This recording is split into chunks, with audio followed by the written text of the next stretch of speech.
En este vídeo voy a enseñaros cómo restaurar un coche con poco dinero, con sencillos trucos que son aplicables a cualquier otro modelo, no solo a este. En principio el coche estaba genial, recién pintado, muy bien de mecánica, pero tenía sus cosillas. De hecho, mis primeras impresiones fueron tan buenas que por eso me lo quedé, ya que no tenía pensado cogerme este modelo. No me queda otra, lo tengo que comprar. Sí que es la hostia. Lo primero que arreglé, porque me parecía lo más urgente, es que el techo eléctrico a veces no cerraba, se quedaba como encajado y tenías que ayudarle con la mano, pero el motor estaba bien, era como que se había metido hacia adentro o salido de su posición. Como veis aquí, por un lado está como más hacia adentro y eso cuando estaba bien puesto. Realmente fue muy fácil de arreglar, yo pensaba que iba a tener que desmontar todos los paneles de arriba del techo y todo eso, pero simplemente hay como 4 tornillos que están en el raíl, uno en cada esquina, los aflojas todos y ya el techo como que cae hacia abajo y lo colocas con la mano. Tienes que estar con una mano sujetando y con la otra, cuando ya está en su sitio, apretándolos para que se quede ahí. Lo siguiente es que se metía agua en el interior por aquí. Es que una de las molduras estaba mal puesta porque debieron quitarla para pintar y luego no supieron ponerla bien. Lo normal es que si está mal puesta, cuando la quitéis haya un montón de suciedad, de barro o de cosas que se acumulan ahí, así que aprovechad para limpiar todo con un pincelito o un trapo. Ahora, para saber cómo va, lo más fácil es fijarse en otra que esté bien puesta, del mismo coche o del otro lado. En este caso estaba bien. Y es que esto va como un raíl que encaja en cualquier posición, así que es muy fácil ponerlo mal. Lo que hay que fijarse es que las dos molduras encajen al milímetro y luego pegarlas para que cuando abras la puerta no se separen la una de la otra. Así es como vienen de serie, pero el pegamento se queda tan seco que hay que lijarlo, limpiarlo con alcohol y ponerle nuevo. Yo he utilizado silicona gris porque por ahí no se va a ver. Lo de la cinta es para que agarre mientras seca el pegamento, pero luego se quita y ya está.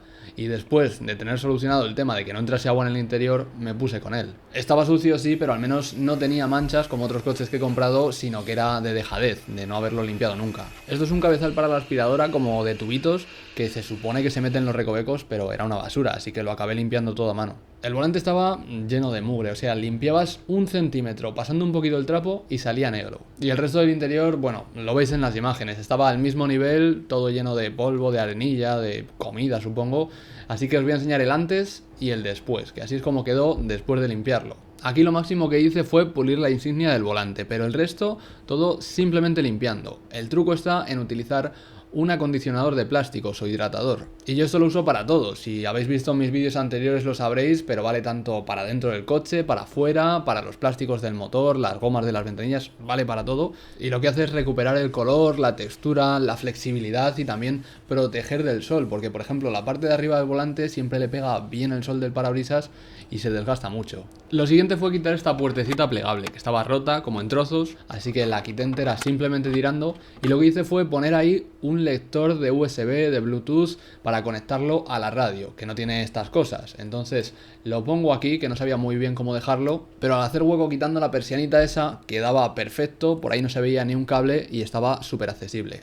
Ahora un par de chorraditas que tenía en el maletero. Lo primero es que me salía en el cuadro un aviso de que tenía una luz mal y sí, cuando lo miré estaba como suelta, pero era simplemente una bombillita que se había como reventado o algo, pero vamos, está tirado porque esto se desmonta rosca, luego aprietas hacia abajo, giras y sale la bombilla. Ya que estaba, le puse una de LED y listo. La otra cosa era la tapicería, que por un lado estaba la de abajo súper sucia y la de los asientos despegada. Aquí creo que me pasé 3 pueblos echando silicona, lo hice como si fuese una baldosa, pero es que de serie llevaba como 4 tiras de doble cara y así normal que se despegue. Luego puse peso encima y ya está. Ahora un truco para quitar las pegatinas, tanto la de la DGT como la de bebé a bordo, todas esas que no hay manera de quitar y si lo consigues se queda un montón de pegamento, es utilizar una pistola de calor. Yo esto lo utilizo también para todo, tanto para la comida, encender una barbacoa, fundir el queso, pero el mejor uso para el coche, que ya lo he contado alguna vez, es para las piezas de plástico como el parachoques, que le das una pasada así, un momento, y se te queda como nuevo. Bueno, pues con las pegatinas lo mismo, le pasas un poco y salen solas. En el cristal también tenía un par de picotazos, eran sanos, así redonditos y no rajas, así que no iba a cambiar el parabrisas, que costaba como 500 euros. Además es muy difícil que quede tan bien como el original, así que lo que hice fue repararlos. Para eso lo primero es limpiar el coche a fondo porque tiene que estar el cristal impecable, y lo suyo para esto es, después de mojarlo, enjabonarlo y tal, secarlo con papel, pero de periódico a ser posible, que no deje como esas pelusillas que se pueden quedar en las rajas y estropean todo. Para ver mejor el picotazo yo he puesto un cartón por detrás como si fuese un parasol y así se ve genial. Luego se limpia esa zona con alcohol y para repararlo se utiliza un kit específico que cuesta baratísimo. No sé si eran menos de 10 euros, bueno, lo pondré en la descripción. Y hay que coger una agujita, que eso no viene, pero el típico alfiler, para darle ahí en el picotazo un poquito por si hubiese cristalitos a medio soltar y esas cosas. Vamos, como escarbar ligeramente. Luego hay que pegar uno de estos circulitos que vienen en el kit, son como pegatinas con pegamento de doble cara, justo donde el picotazo. Tiene que coincidir el agujero del centro donde esté roto. Cuando está ya bien pegado al cristal, se quita el plastiquito y se pone encima esta especie de ventosa. Y tiene que estar bien centrada, es importante, porque el tubito que está en el centro coincide con donde está roto. Ahí echamos este botecito que está lleno de resina, lo tenemos que meter como si fuese una inyección ahí, o gotita a gotita, como queráis. Y para saber cuánto hay que echar, porque por ejemplo aquí parece que rebosa, es tensión superficial realmente. Si miras ahí por detrás, está como vacío el líquido, tiene que quedar así, bien lleno. Ahora se coge la jeringuilla que viene en el kit y no tiene ni pincho ni nada, sino que es para hacer el vacío. Se encaja la boca con el tubito, bien fuerte para que no se escape el aire, y se tira hacia arriba como si sacases líquido o aire en este caso. Luego hay un topecito que se queda enganchado en el alambre y ya no tienes que sujetarlo tú. Tiene que estar unos 15 minutos. Si le vas dando golpecitos ayudas a que salgan todas las burbujitas y después sacas la jeringuilla que coge aire, la vuelves a meter y presionas hacia adentro para que empuje y la resina se meta en las grietas. Luego ya lo dejas otros 15 minutos o media hora y viene una cuchillita para quitar la pegatina esa que has puesto antes. Cuando quitas esa ventosa, la pegatina y todo, limpias la resina sobrante, como pasando la cuchilla así de lado, y se queda como nuevo. Los faros cuando están mal, normalmente los pulo, pero aquí estaban tan mal que estaban como costrosos y eso iba a ser muy difícil de recuperar. E incluso tenían algún picotazo. Entonces compré ópticas nuevas. No hace falta comprar todo el faro, sino solo el cristalito, que bueno, es de plástico. Ya que iba a abrir los faros, compré unos ojos de ángel, que son unos circulitos de LED que se ponen dentro y son muy característicos de BMW. Muchos modelos los llevan de serie. Para empezar con esto hay que quitar el intermitente y está sujeto con un solo tornillo que está justo en este agujerito. Lo desenroscas y tiras hacia afuera. Tiene los cables de la bombilla, así que no hay que tirar muy fuerte, sino lo sacas con cuidado, pulsas la pestañita y quitas el conector. Lo siguiente, tras ver que coincide con lo que hemos comprado, es quitar el embellecedor de debajo del faro. Simplemente es tirar hacia afuera, hay que tener cuidado de no partir las pestañitas y sale muy fácil. Luego tiene otro plástico por arriba, que es como la goma que hace que el capó se quede sellado y se quita igual, tirando, pero con cuidado de no partirlo porque estará ya viejecillo eso. Y ahora quitar la óptica está tirado, por eso no merece la pena pulirlo ni nada, porque la óptica entera nueva creo que costó, no sé, 15 euros cada una más o menos. Lo estoy diciendo a ojo, pero bueno, luego lo pongo todo abajo en la descripción. Solo hay que quitar las pestañitas, que tiene unas por los lados, por arriba, por abajo, y sale solo. Ahora, podríamos poner la nueva directamente, pero como voy a poner los LED estos o ojos de ángel, quito la piececita negra que hay dentro. Y para poner los circulitos es muy fácil. Tienen como unas pestañitas, como las pinzas de la ropa más o menos, que se encajan en la parte de arriba, donde no hay luz. Depende de cuántas te vengan, puedes poner una o dos por cada uno. Pero vamos, con una en el medio, vale. También trae unas pegatinas de doble cara, pero realmente no pegan nada. Yo creo que es más bien para amortiguar las vibraciones. Si lo queréis dejar definitivo, o sea, no pensáis quitarlo nunca, también podéis pegarlo con silicona. Yo las puse así y conectadas a las luces de posición, pero antes de empezar a cortar cables, empalmar y todo eso, lo suyo es probar cómo quedan, si te gustan y si funcionan también. Para ponerlas se enganchan con las pinzas de arriba y luego los cables se pasan por detrás, donde el guardapolvos. Podéis hacerle algún agujerito si queréis, pero vamos, yo los estaba solo probando. Y así es como queda finalmente. De día no se ve mucho, pero no iba a esperarme a que fuese de noche.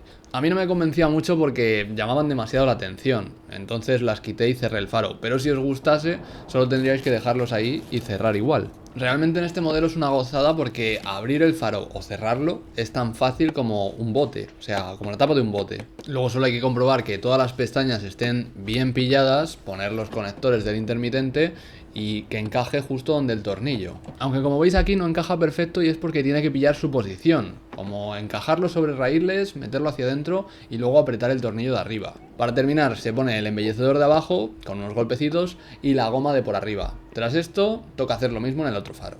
Y aunque es un rollo tener que hacer las cosas dos veces, lo bueno es que en el primero tardé quizás media hora, también tuvo que ver lo de experimentar con los LEDs, pero en el segundo, en 5 minutos de reloj, porque lo miré en la cámara, lo grabé y eso, lo tenía hecho. Lo que sí que me costó bastante más fue la ventanilla, que casi la pierdo por la autopista. Se salió de su sitio y bueno, el aire hizo el resto. El caso es que ya desde el principio iba raro. Ahí va. Crujía fuerte, así que tenía pinta de romperse y no decepcionó. En unos días ya estaba roto. Pero lo bueno es que no me gasté una pasta. Con un poco de alambre que tenía por casa lo solucioné y va mejor que de serie, o sea, es más fiable. Lo primero es desconectar la batería, porque vamos a tener que quitar el airbag y eso es explosivo. Entonces, si hace como un contactito, ¿sabes? Un poquito de electricidad por ahí y nos explota en la mano, puede ser la risa. Primero hay que desmontar el panel de la puerta y los tornillos están escondidos debajo de taponcitos o el embellecedor de arriba. Son 5 tornillos, o sea, es muy fácil. Después de quitarlos tiras desde la parte baja del panel y está duro de la leche, así que tuve que utilizar como una palanquita de plástico para no arañar la pintura ni el panel. Vas separando todo el panel hasta que queda suelto porque se han desconectado las grapas y luego tiras hacia arriba. Normalmente solo hay 3 o 4 cables, el de la maneta, a veces el del bloqueo también y los de los altavoces. Ya el panel está suelto y lo puedes dejar por ahí apoyado en algún sitio y toca quitar el aislamiento, que esto es un guarreo importante, es como el queso de la pizza, así se estira muchísimo, no sé, como Venom, se te va enganchando en la piel. Bueno, lo quitas con cuidado y luego el airbag, que es esto, ¿vale? Solo hay que desconectar el cablecito que está enganchado como con una pestaña. ¡Bum! Nada, pero estaría curioso. Después de quitar el airbag, que recuerdo, tiene que ser con la batería desconectada, lo dejáis por ahí, sacáis el aislamiento y ya tenéis la puerta al descubierto. Ahí está el elevalunas, que es lo que funciona mal. Esto es así prácticamente en todos los coches, así que os será muy útil saberlo porque a algunos se le cae la ventanilla y lo tienen, no sé, como con una cuña de puerta o sujeto con un destornillador, pudiendo repararlo fácilmente. Consiste en 2 raíles, que son lo que bajan la ventanilla, y un motorcillo, que es lo que lo mueve. Ahora hay que bajar la ventanilla, para eso tienes que volver a conectar el airbag y la batería, porque si no saltaría un error en el cuadro. La tienes que ir bajando poco a poco hasta que veas que los tornillos que sujetan la ventanilla coinciden en los agujeros para el destornillador. Aquí, como veis, ya coincide el agujero con el tornillo en los 2 lados, así que se puede desmontar. Antes de aflojar nada, mirad cómo está el soporte de la ventana, totalmente suelto, por eso iba tan mal. Hay que quitar esos 2 tornillos que sujetan la ventana, luego los 4 tornillos de los raíles y creo que 1 del motor. Suena complicado, pero para nada, tenéis que pensar que siempre intentan poner los mínimos tornillos para ahorrar costes, etcétera, así que es muy fácil. Cuando quitas los tornillos ya puedes sacar por el agujero de abajo el elevalunas, y solo tiene una posición y viene todo en una pieza, así que veo muy difícil ponerlo mal. Que habrá gente que diga, oh, ¿cómo voy a hacer todo eso? Que luego si me sale mal, nah, te preocupes, que solo va de una manera. Cuando lo tienes fuera puedes hacer 2 cosas, poner uno nuevo, que realmente no costaría muy caro, entre 30 euros sin motor y menos de 100 con motor. Pero eso lo supe luego, porque me puse a desmontar para ver qué le pasaba y era que este cablecito no está unido a la pieza, porque la unión es de plástico en vez de poner algo de metal, soldarlo o atornillarlo, que sería más fácil. Así que lo que hay que hacer es una unión resistente y sólida de esa placa de metal con el cable, justo con el topecito. La mejor manera que vi para hacerlo es esta, coger un alambre, darle un par de vueltas y luego anudarlo, como cerrarías el pan de molde, pero que no sea con un alambre tan fino porque si no luego tiene holgura. Bueno, pues así es como lo hice, y quedó genial. Realmente si tenéis solo uno roto, hacedlo igualmente en los 2, porque las cositas estas de plástico se acaban rompiendo igualmente. Antes de volver a montarlo, comprobad que dándole así fuerte no se suelta, y también que no tiene holguras. En mi caso uno de ellos sí, porque tenía demasiadas piezas partidas, pero para sustituir esos topes de plástico partidos, lo que hice fue poner una clema, una de plástico que es más o menos lo mismo, pero con un metal por dentro, que es como atornillado, entonces eso ya no se suelta. Ahora un truco para volver a montar todo es coger un poquito de pegote de este y lo pones en la llave de los tornillos, porque si no se te van a caer todo el rato por detrás de la puerta y es un rollo.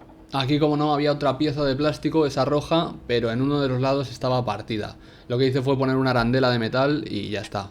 Después de eso, antes de cerrar todo, engrasas los raíles, aunque sea con un poco de spray, porque así la ventanilla sube más rápido, no hace soniditos, va mejor. Y si queréis podéis engrasar todo lo que veáis que se mueve. Yo lo que hice fue desmontar, por ejemplo, el motorcillo, aparte de para engrasar, para ver si estaba bien, porque normalmente estos motores son antiguos, un poco cutres y tienen escobillas, que se desgastan y entonces el motor ya no funciona. Por algo tan simple como 2 piedrecitas que parecen las de un mechero, solo habría que cambiar eso y ya está. En este caso estaban bien.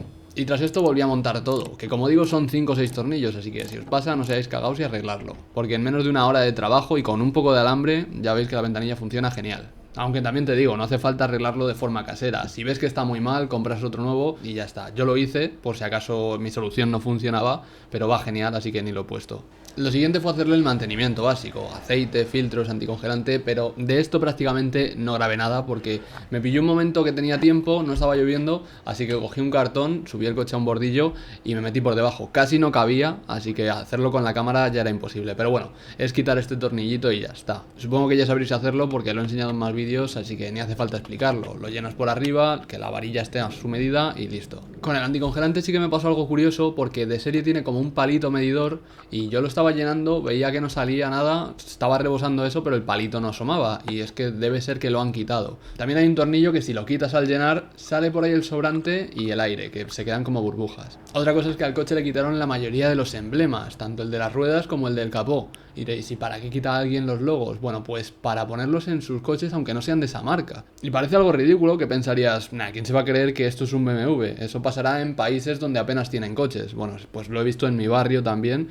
Así que pasa en todas partes. Lo malo ya no es que lo hagan, que a mí me da igual, porque es su coche, sino que quiten el logo de otros. Cuando encima puedes comprarlo por, no sé, 3, 5 euros, del tamaño que quieras y nuevo, sin un arañazo. En este coche va simplemente a presión, con 2 pitochos, aunque el anterior dueño lo pegó con silicona y yo creo que es peor, porque si te lo quieren robar encima te van a arañar la pintura con un destornillador y al final es peor. Bueno, queda genial, como veis, y otra cosa menos. Ahora, para que por fuera terminase de quedar como nuevo, que con los faros pega un cambiazo que no veas, el logo, ya la cosa cambia, es hacer que la pintura brille como cuando lo compras nuevo.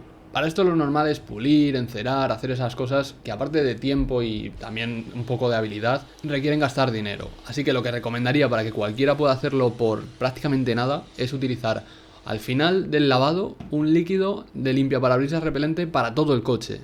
O sea, no solo para los cristales, sino también para los faros y la pintura. En el bote pone incluso que se puede hacer y no se carga las gomas ni nada. Y la gracia de esto, aparte de que es facilísimo de usar, lo metes en un pulverizador, es porque es baratísimo. Un bote de esos, por ejemplo, es concentrado y te da para hacer 10 botellas de refresco, para que te hagas una idea, que eso dura años, más que el coche a mí.